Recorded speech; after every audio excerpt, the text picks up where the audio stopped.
Ek gaan 'n paar goeters deel. Ek staan hier op die oomblik in my eie lewe in 'n storie wat baie donker is. My pa is besig om te sterf aan lewerkanker. Julle gaan 'n bietjie daarvan hoor, want dit is waar ek myself bevind en ek dink dit is deel van mense se stories, né? Is ons lewe binne in die verskillende oscillasies van ongelooflike highs vir mense en dan mense wat net, jy weet, 'n steady lewe het en dan mense wat met stories lewe wat diep donkerte het. En dis maar deel van stories lewe. 'n Paar jaar terug het ek in Amerika gebly en het 'n ou oom in my en my vrou se lewe begin intap wat ongelooflike ervaring van ons was, 'n wyse pastoor. En hy noem ons toe predikant en hy nooi ons toe eendag vir 'n retreat. En ek is verskriklik opgewonde want weet ek gaan nou vandag baie leer. Hy's 'n wêreldbekende tipe ou en ons gaan sit daar toe en hy het gesê ons moet 8 ure uitboek vir die dag. So ek kom toe daarin met my Bybel en my notaboek en ek is baie opgewonde. En hy sê toe hier's 2 vrae vir die dag. Hoe sien jy tans God in die storie van jou lewe raak? Dis vraag 1. En vraag 2 is, hoe sou jy God beskryf deur die storie van jou lewe? Toe is ek baie moedig, want hy sê toe, hierso is 'n golfbaan, en hierso is 'n baie nice kampterrein waar jy kan rondloop, ek sien julle oor 6 ure. En ek dink deel van wat Adrie Marie bring is daai spanning van dat as ons begin werk met storie, dan is dit verskriklik belangrik om ook te weet vir my as 'n medewerker van God is waar's ek tans in die storie. Wat is miskien die hoofstuk van die storie waarin ek myself bevind? So ek gaan 'n paar teorie goeters oor storie doen om ons nou so 'n bietjie te verlig, want ek kan sien party van julle, jy weet, dit selfrefleksie konstipasie nou. Ek gaan dit release vir ons. Maar onthou maar net, dit raak baie belangrik vir gemeenskappe ook, met hulle medewerkers, hulle leiers, om te weet, jy weet, in watter seisoene is ons onsself ook. Ek wil begin met 'n Ivan Illich quote. Ivan Illich was 'n priester gewees, wat ongelooflike goed oor opvoedkunde geskryf het. Hy skryf hierdie, hy sê, neither revolution nor reformation can ultimately change a society. Rather, you must tell a new, powerful tale, story. One so persuasive that it sweeps away the old myths and become the preferred story. One so inclusive that it gathers all the bits of our past and our present into a coherent whole. One that even shines some light into the future so that we can take the next step. Dan skryf hy hierdie, if you want to change a society, then you have to tell an alternative story. Nou dis massive, en ek glo as volgelinge van Jesus het ons die grootste storie. Johannes 1 begin so, hier is Eugene se parafrase, Eugene Peterson, dit sê, and God became flesh and moved into the neighborhood. Gemeentes is stories van mense wat Jesus sigbaar, voelbaar, verstaanbaar uitleef in skole, universiteite, werksplekke. Dit is die grootste avontuur waarop ons enige iemand kan vat. En dis hoekom dit so jammer is dat die kerk, ek dink, in baie opsigte die storie so boring gemaak het. Die obvious ding om aan te haak by Adrie Marie is ons het goeie stories. Hierdie hele boek, die Bybel, is vol van incredible stories. En die uitnodiging vir ons nou is, beliggaam daai stories en vertel dit binne in die stofstrate en teerpaaie en plekke van ons elke dag lewens.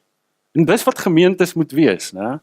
Dis versamelplekke van mense se lewens wat besig is om die gewaad van Jesus aan te trek en te wandel.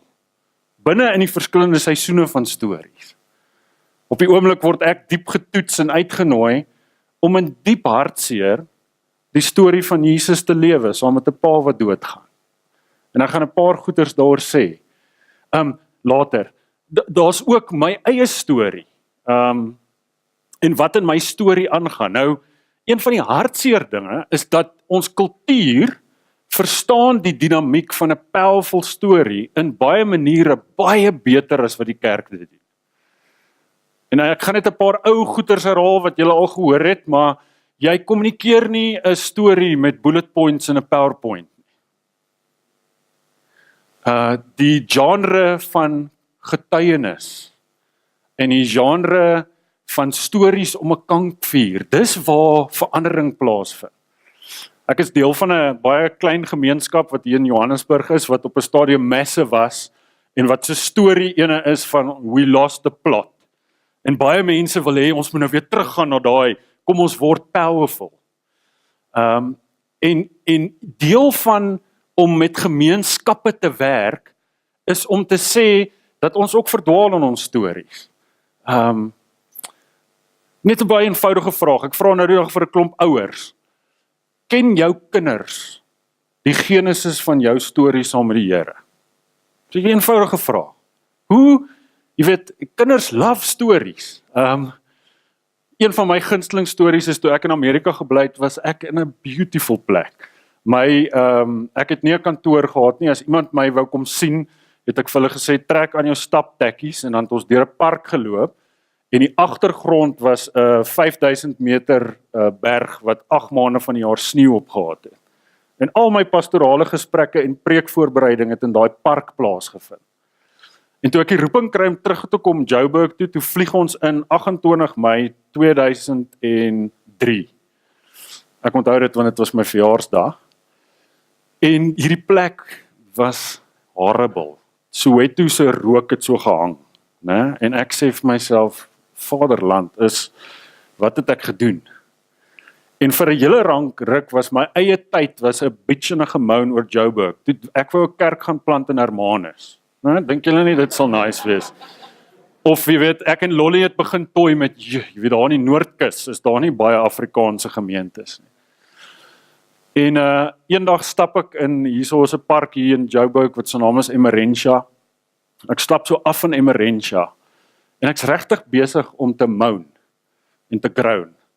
En actually Johan Geyser wat die predikant hier by Mosaïek is, het jare terug toe ek nog op staf was, vir elkeen van ons so 'n spreuke boekie van Eugene Peterson gegee. Onthou jy dit, Johan? Jy het ook 10 ingekry. So hy was in my sak gewees. En die park gaan so, hy word so smaller en smaller en smaller, en dan sit jy daar op Beiersnodee se hoek. So ek sit toe daar en die karre kom verby, en hier's 'n rivier wat verskriklik vuil is, en dit help my natuurlik nie. So my bitch and moan gaan net nog verder. En ek maak Spreuke 1 oop, en die parafrase daar sê, wisdom stands at the busiest corner and shouts out. En ek kry so 'n metafoor, so 'n prentjie, van toe ek 'n kind was, het daar baie keer sulke swart tannies in ons woonbuurte ingeloop met mielies op hulle koppe. Onthou julle dit? Dan skree hulle, mielies! En ek skryf daar, God oorrompel mens soos die tannie met mielies op haar kop. En ek maak my boekie toe en ek stap terug kar toe. En toe ek by my kar kom, raai wie kom aangeloop? 'n Vrou met mielies op haar kop. En so 3 weke terug is my seentjie verskriklik woelig. Hy is nou 10 jaar oud. En ek sê vir hom, kom ek en jy gaan stap. En ek vertel vir hom hierdie storie. En hy sê vir my, pappa, dit help my. Hy sê, want ek wil ook so 'n storie saam met God hê. En ek en hy begin praat oor sy eie storie. Nou stories is nie generies nie, né? Dis hoekom Adrie Marie se punt so goed is. Elkeen van ons het 'n storie. Deel van ons kultuur is, ons kultuur traffic met stories. Ek het dit nie nou hier nie, maar as jy jouself 'n guns wil doen, gaan Google Nederburg Wyn se nuwe advertensie. Miskien kan ons dit later download. Dit het amper bokkerrol met wyn te doen, maar die hele produk is gepackage in 'n storie in. Nou baie mense praat van, en hierdie is 'n boek wat ek kan aanbeveel, The Story Wars, ek gaan nou vir julle kort videoetjie wys, praat oor hoe ons kultuur ingetap het oor die dinamiek van storie. En ek dink daar is elemente van hierdie wat ons kan help in wat dit beteken om Jesus volgelinge te wees binne in gemeenskappe wat Jesus aantrek.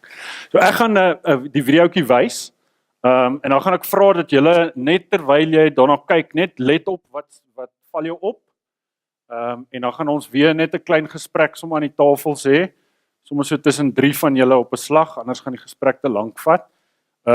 So kom ons kyk gou hierdie videoetjie saam.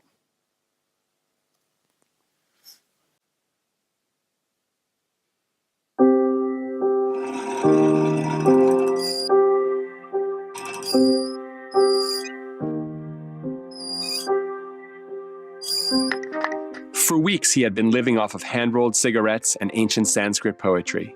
Starved, parched, 6 feet tall and 116 pounds, there was almost nothing left. A wasted man in a wasteland. Like a nuclear bomb was dropped here, he thought. The phrase would soon become a horrifying cliche, but these words passed through Oppenheimer's mind first. That day, only he and a handful of other exhausted men knew the bomb existed. In spare moments like these, Oppenheimer had been reading the Bhagavad Gita, a 4,000-year-old sacred text. It was science that he used to create the bomb, but it was a myth he used to understand what it all meant. At times he saw himself as Arjuna, the reluctant hero forced into battle with his cousins. Arjuna appeals to Lord Krishna for help, and must choose either Krishna's vast armies or his bottomless wisdom. He chooses the power of the god's mind. Arjuna's story fit Oppenheimer's own. That the wisdom of a few men could overcome the armaments of even millions was what he had been hired to prove. At other times, though, he thought of himself as Krishna.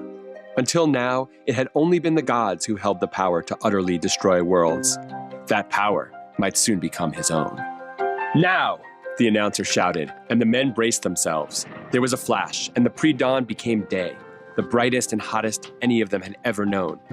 There was jubilation, but as the men celebrated, Oppenheimer's mind returned to the Gita. He would often recall his thought of that moment. Now I am become death, the destroyer of worlds. His words were the words of Krishna. But all he said aloud was, it worked. Soon, 2 bustling Japanese cities would be as wasted as the New Mexico desert. For many, these blasts would bring their most important stories into serious question.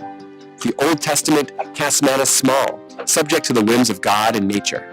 These myths were just not equipped to handle the bomb that Oppenheimer had created. That day marked another major lurch in the widening of our myth gap, the space between the realities of our moment and the shared stories to which we turn for guidance. Humans need shared myths. Every society we know of was built on these all-important stories. But where do we find them in rapidly changing times? To identify a working myth, we need to look for 4 key elements: explanation, meaning, story, and ritual. And for a myth to work, it must be understood and shared by everyone. Today, our myths come from marketers. Beginning in the 50s, marketers perfected the use of stories to move minds, and they revolutionized society. Take the Marlboro Man. Explanation? Here's a filtered cigarette, a better way to smoke. Meaning? Get the identity of a rugged cowboy. Story? We care about him, though we know he's not real. And ritual? You can live this story every time you light up. Nearly every successful marketing campaign has created new myths, and a world hungry for just that has gobbled them up. The most successful marketers have become myth makers, but too many have abused that power. Were the great stories of the past told of a hero's journey towards higher purpose? Most marketers have pushed fear, insecurity, and greed. This is the dark art of marketing, and we have all suffered under its rule. But there is a new hope, a way to fight back in the story wars. Empowerment marketing myths call people to citizenship, to live their values, and to fight the lies of the dark art.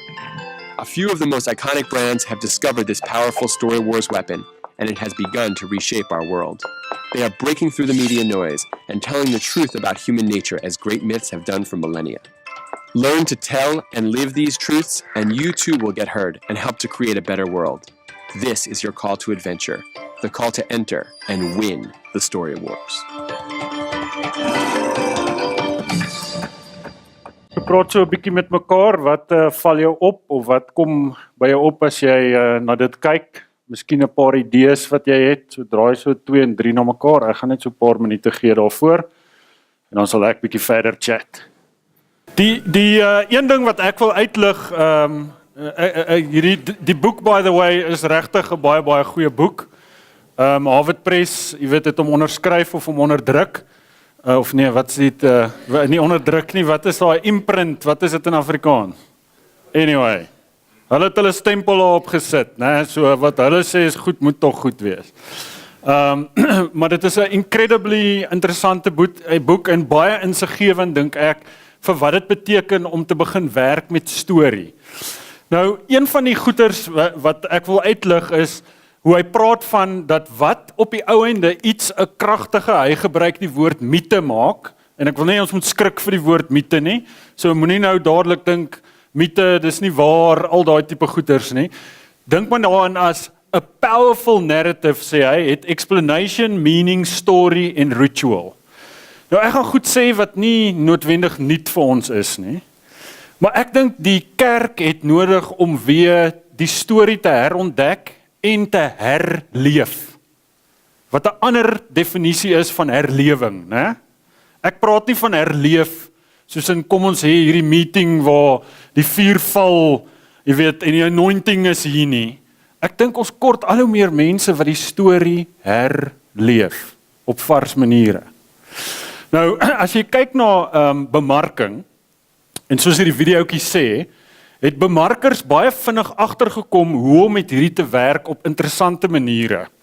So kom ek wys gou vir julle, hierso is Listerine, dit is 'n mondspoelmiddel. Hierso hulle in die 1920s Listerine geadverteer het.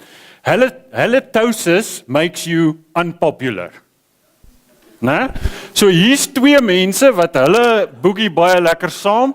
Hierdie girl, halitosis by the way, is slegte asem. Nou kom ek lees dit vir julle hier. Dit sê, halitosis makes you unpopular. It is inexcusable, but it can be instantly remedied. No matter how charming you may be, or how fond of your friends you are, you cannot expect them to put up with halitosis forever. They may be nice to you, but it is an effort. Don't fool yourself that you never have halitosis, as do so many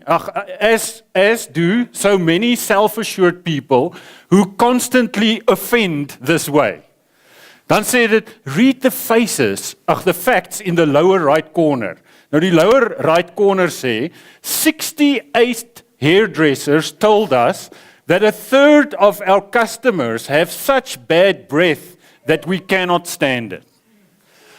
Nou hierdie is 'n baie primitiewe manier om te werk met explanation, meaning, story en ritual, né? Stem julle saam? So hierdie ouens het geleer, Listerine advertensies lyk nie meer so vandag nie. Want hierdie werk op wat? Dit werk op vrees, dit werk op exclusion. Dis 'n storie wat nie aantreklik is nie. Dis 'n stinkstorie, dankie Jan. Beautiful, ja. Nou, ek het groot geword in 'n kerkomgewing wat die hele Jesus storie verander het in 'n stinkstorie. En ek gaan nou baie persoonlik raak.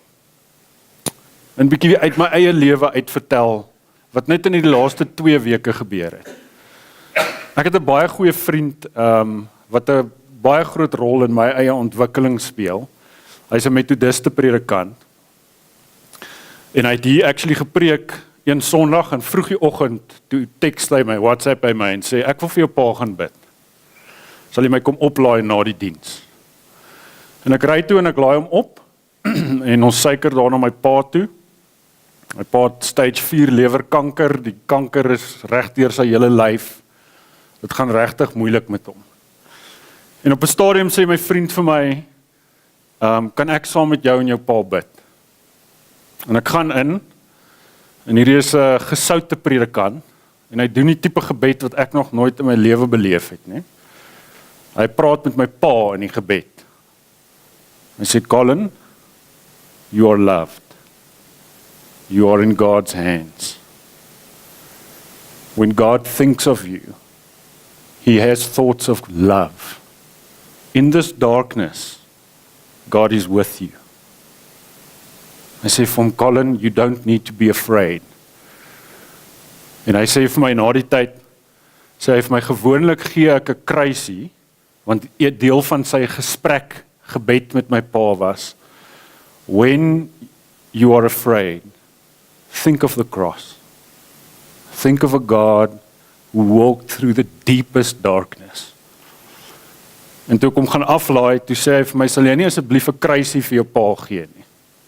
En ek het 'n kruisie in my kar gehad, en ek gee dit vir my pa, en ek gaan sit langs hom, en my pa baie funny, vat die kruisie so, en hy dag is chocolate, hy wil die kruisie oopbreek, ek sê vir hom, nee papa, dis nie sjokolade nie, dis die kruis.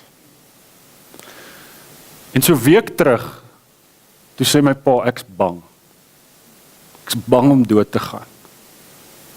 En ek vat toe daai kruisie en ek sê vir hom, pa, onthou jy wat Trevor gebid het?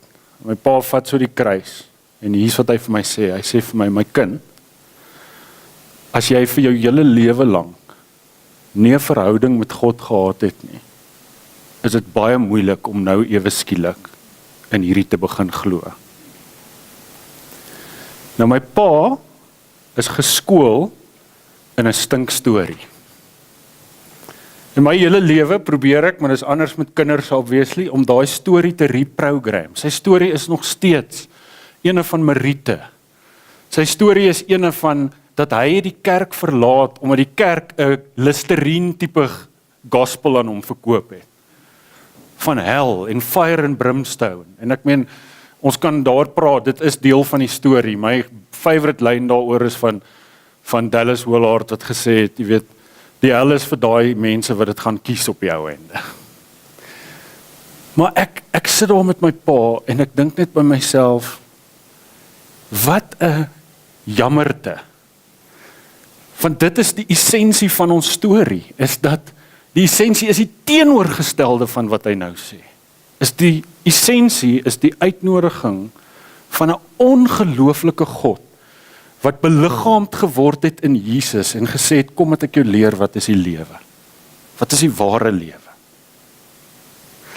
En ek dink deel van ons uitnodiging is om bietjie ons stories te begin audit. En te begin vra, watter tipe stories leef in ons gemeenskappe? Hoe is mense besig om met daai stories te interact? Nou, my eie storie, die paar van julle weet hierdie, gister, 6 jaar gelede, het ek open hartchirurgie gehad. Ek het 'n hartaanval gehad, en ek moes 'n triple bypass kry. En ek lewe met 'n baie, baie diep bewustheid, dat die lewe is 'n geskenk. En dat jou storie kan enige tyd eindig. En dat die lewe is 'n ongelooflike uitnodiging van avontuur. Toe ek my hartaanval het so gebeur dat ek het nie geweet ek het dit nie, ek's maar 'n bietjie dof. Jy weet, ek het dit gehad en toe 5 ure later toe sê 'n dokter vir my, hoor jy het 'n major hartaanval gehad. Jy moet bietjie beter luister na jou lyf. En ek is toe dadelik op 'n angiogram gewees en die dokter sê môre opereer hulle jou. En dan kom so 'n suster na my toe en sê, hoorie, as jy wakker word in die saal môreoggend, gaan jy uitfriek. Sy sê, jy weet, mense het daai klomp pype vir jou, jy weet, vir jou asemhaling, en dan as hulle wakker word uit die operasie, dan ruk baie van hulle dit uit hulle, jy weet, kele uit. Sy het 'n scare tactiek met my gebruik. Jy weet, sy was ook in die Listerine groep gewees.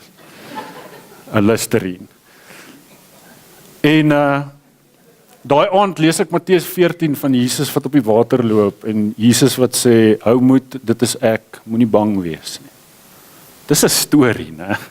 Is almal van ons het in tye plekke waar ons op water loop en vrek bang is. Maar daar's iemand wat sê, hou goeie moed, moenie bang wees nie, ek is by jou. Eergister het ek die geleentheid gehad om te praat met 'n groep mense wat ek sou dink hulle average ouderdom was seker so 78. En hulle grootste storie waarmee hulle leef is, ons is oor die muur. Die samelewing het nie meer 'n plek vir ons nie. En ek sê toe vir hulle, wie sê? Ek meen as jy ons storie lees, Weet, hierdie week werk ek maandag met Abraham en Isak se storie. Dit is hilarious, letterlik. Nee? Is God sê vir hierdie ou kappel, luister hier, julle droom gaan verwesenlik en Sarah lag haar boude af. Jy weet, en die kind se naam is dan sommer ook lag. Nee? Weet, dis 'n storie, né? Dis om te begin werk met wat beteken dit om met hierdie stories te werk in die verskillende seisoene van ons lewens. Hierdie is deel van my storie. Dis 'n deel van my seisoen, né? In hierdie tyd het dit dele van my storie ontsluit wat nie sou kon gebeur het nie. Een van my gunsteling gesprekke gedurende hierdie tyd was met my ou agnostiese vriend Gawie Malan. En hy gee nie om dat ek sy naam noem nie. Baie keer stuur ek vir Gawie my preke en sê vir hom, hoorie, as jy hierdie lees, wat sal jy daaroor sê? En hy is 'n baie ernstige kritikus. Maar Gawie kom maar aan en hy's baie ondersteunend en hy sê net vir my, nou maar wat sê jy nou van hierdie God van jou wat hierdie met jou laat gebeur? My antwoord was, wel, kom ons kyk. Kom ons kyk wat se tipe lewe kan ek leef hier uit, né? Nou, ons almal het stories en een van die interessante dinge is dat stories het baie definitiewe seisoene en fases. So een van die ouens wat baie goed hiermee gewerk het, is 'n ou met die naam van Joseph Campbell. En 'n paar van julle ken die teorie van hierdie. Ek vind hierdie behulpsaam om te dink oor storie. Joseph Campbell het 'n ding ontwikkel wat se naam is The Hero's Journey. So ek gaan vir julle 'n klein kort video wys daaroor waar hy so 'n paar stappe uitlig, of hierdie video lig 'n paar stappe uit. En ek wil hê jy moet bietjie persoonlik wees en jy kan weet deel in die groep of nie. En net bietjie dink, waar is jy op die oomblik in hierdie verskillende stappe? So obviously toe ek hier lê, was ek in 'n baie definitiewe fase, né? Wat sê julle? Die horisontaal. Dit was 'n horisontale fase, redelik broken. Maar as jy kyk na hierdie fases, dan is dit baie interessant dat ons lewens is besig om te werk in hierdie fases. Die gemeenskappe waarvan ons deel is ook gewoonlik in 'n spesifieke storielyn, né? So kom ek wys die video en dan kan julle 'n bietjie daaroor gesels.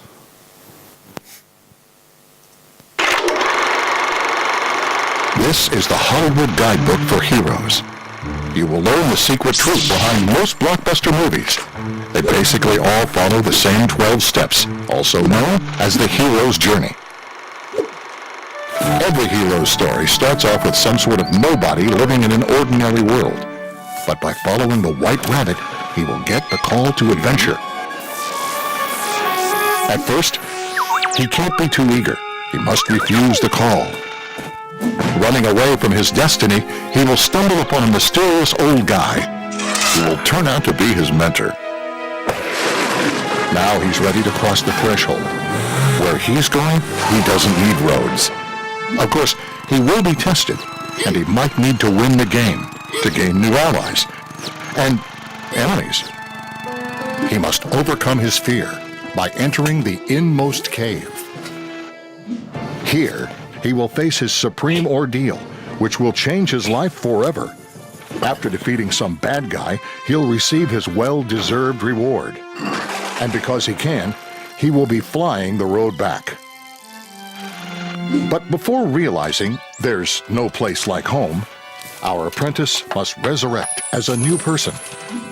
Eventually, our hero will return to where he started, but things will never be the same again. This is what we call the hero's journey. Toon langs jou, wat ek sal doen is ek sal die video sonder klank weer speel, want dit is bietjie vinnig. En dan praat julle net, waar dink jy is jy? En miskien as jy dink aan jou gemeenskap as 'n geheel, jy weet, waar is ons gemeenskap tans? Van die baie eenvoudige oefenings wat ons met ons kinders doen, is elke week kies ons een storie van die Bybel en begin daarmee werk. En laas jaar, toe werk ons baie met die Lukas teks, met ons kinders. En Lukas is baie lief daarvoor om te praat oor Jesus se manier van sien. Sien is 'n groot woord. En 'n goeie storie nooi jou gewoonlik in met vrae. So ons vra toe net as 'n gesin vir mekaar 1 week, wat sien jy? En een van ons kinders sê toe, wat ek vandag gesien het is Tumelo wat by die skool vandag nie toebroodjies het. En ons vra toe, dit was Liam, ek vra toe vir Liam, wat voel jy kan jy doen? En ek love it, hy sê toe, ek kan vir Tumelo gaan vra, sal dit vir hom lekker wees om toebroodjies te kry. Hy is baie beter as baie van ons kerke wat dink ons weet wat mense kort, né? Hy gaan doen dit toe. En hy kom terug en hy sê, ek het vir Tumelo gevra, wil hy toebroodjies hê? En Tumelo het gesê, ja, hy soek toebroodjies met kaas op. En so, van laas jaar, ek dink Julie af, het ons vir Tumelo as 'n gesin toebroodjies gemaak. Dit was 'n klein avontuur, wat stories in ons gesin losgemaak het. Nie altyd happy stories nie, want partymal die kinders het nie gedoen nie, en dan het Lolly die toebroodjies gemaak. En dan sê hy vir my gesê, jy weet, jy is 'n tipiese dominee wat dinge uitdink, en dan doen jy dit nie self nie. Maak jy die bloody broodjies. Jy weet? En dan het ek hulle geroep, my kinders, en wakker gemaak as hulle in die aand geslaap het, en gesê, kom maak daai toebroodjies. Nee, nie regtig. Ons het 'n ongelooflike storie, wat op soveel manier beliggaam kan word. Maar stap 1 is natuurlik om daai stories te leef. Hier is die tweede storie en die laaste storie wat ek wil vertel. Die gemeenskap waarvan ek nou deel is, het 'n groot narratief dat, soos ek nou gesê het, ou mense nie belangrik is nie. En hierdie laaste naweek het die gemeente die gewoonte om al die verskillende musiekorkeste wat gebruik word, wat nie een professionele orkeste is nie, die geleentheid te gee om 'n aand te hê waar ons saam kuier en eet en luister na hierdie verskillende ouens wat bietjie musiek maak uit 'n genre wat nie halleluja liedere is nie. En hierdie is Marie Roo. Marie is 87 jaar oud. En Marie Roo het hierdie week met haar trekklavier op die stage gegaan. En sy het 'n storie ge-inhabit. En dit was ongelooflik. En ek het eergister saam met haar tee gedrink en sy sê dit is die lekkerste ding wat sy in 'n baie lang tyd gedoen het. Want sy lewe 'n ander tipe storie. En as pastors of medewerkers in gemeentes is ons daai dudes en dudesse wat geroep word om stories te leef en stories te ontgin like you cannot believe it. Eugene Peterson, wat een van my mentors is, het altyd vir my gesê toe ons nog in Amerika was, the work of a Christian leader is to get the stories of the Bible and the stories of the people of our congregations on the same page. The stories. Ek wil afsluit, baie lekker resource is 'n boek van Donald Miller, A Million Miles in 1,000 Years. Dit het een van my gunsteling openingswoorde van enige boek. So ek wil afsluit deur dit vir julle te lees. It sê, if you watched a movie about a guy who wanted a Volvo and worked for years to get it, you wouldn't cry at the end when he drove off the lot testing the windshield wipers. You wouldn't tell your friends you saw a beautiful movie or go home and put a record on to think about the story you've just seen.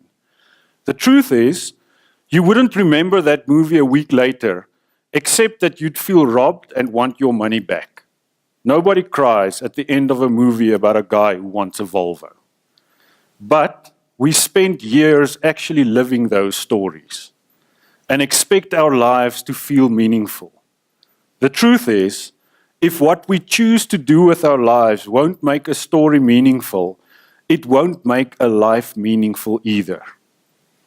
En dan sê hy, here's what I mean by that. En dan begin hy sy boek. It's a great manier, né? It's a goeie storyteller.